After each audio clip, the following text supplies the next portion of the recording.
നമ്മളിൽ എത്ര ആളുകൾക്ക് വുളുവിൻ്റെ അഹ്കാമുകൾ അറിയാവുന്ന ആളുകൾ കൂടെ ഉണ്ടായിട്ടും ചോദിക്കുന്ന ആളുകൾ എത്ര? വുളുവിൻ്റെ അഹ്കാമുകൾ, തയമ്മുമിൻ്റെ അഹ്കാമുകൾ, നിസ്കാരത്തിൻ്റെ അഹ്കാമുകൾ, നോമ്പിൻ്റെ അഹ്കാമുകൾ.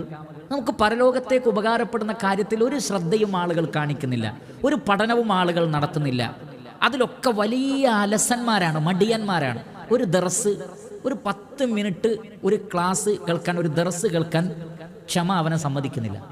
എന്നാൽ മൊബൈലിൽ ഇങ്ങനെ തോണ്ടിക്കൊണ്ട് മണിക്കൂറുകളോളം ഇരിക്കും. രാത്രി 12 മണി വരെ, 1 മണി വരെ, 2 മണി വരെ മൊബൈലും എല്ലാ റീൽസുകളും എല്ലാ വരുന്ന ക്ലിപ്പുകളും ഒക്കെ കാണും. ഖുതുബ 1 മിനിറ്റ് വൈകിയാൽ, ക്ലാസ് 1 മിനിറ്റ് വൈകിയാൽ, ഒരു 10 മിനിറ്റിന് ദർസിലേക്ക് വിളിച്ചാൽ അവരെ പിശാച് പിടിച്ചു വലിച്ച് അവരുടെ ബെഡിൽ തന്നെ ഇടും, അല്ലെങ്കിൽ അവർ ഇരിക്കുന്നിടത്ത്, അല്ലെങ്കിൽ അവർ കളിക്കുന്നിടത്ത്. എന്നാൽ നബി സല്ലല്ലാഹു അലൈഹി വസല്ലം പറയുന്നത്, നിങ്ങൾക്ക് ഉപകാരപ്പെടുന്നതിലേക്ക് മത്സരിച്ചു വാ, ഇഹ്രിസ് അലാ മാ യൻഫഉക. നിങ്ങൾക്ക് ഉപകാരമുള്ള വിജ്ഞാനത്തിലേക്കും പ്രവർത്തനത്തിലേക്കും മുന്നിട്ട് വരൂ. എന്നിട്ട് വസ്തഇൻ ബില്ലാഹ്, നിങ്ങൾ അല്ലാഹുവിനോട് ഇസ്തിആന നടത്തണം എന്നാണ് പറഞ്ഞാൽ. വലിയ തൗഫീഖ് വേണം. ഇയ്യാക നഅ്ബുദു വ ഇയ്യാക നസ്തഈൻ. എന്തുകൊണ്ടാണ് ഇബാദത്തിൻ്റെ കൂടെ ഇസ്തിആനത്ത് പറഞ്ഞത്? ഇബാദത്തുകൾ ചെയ്യാൻ അള്ളാഹുവിൻ്റെ സഹായം ആവശ്യമായതുകൊണ്ടാണ്.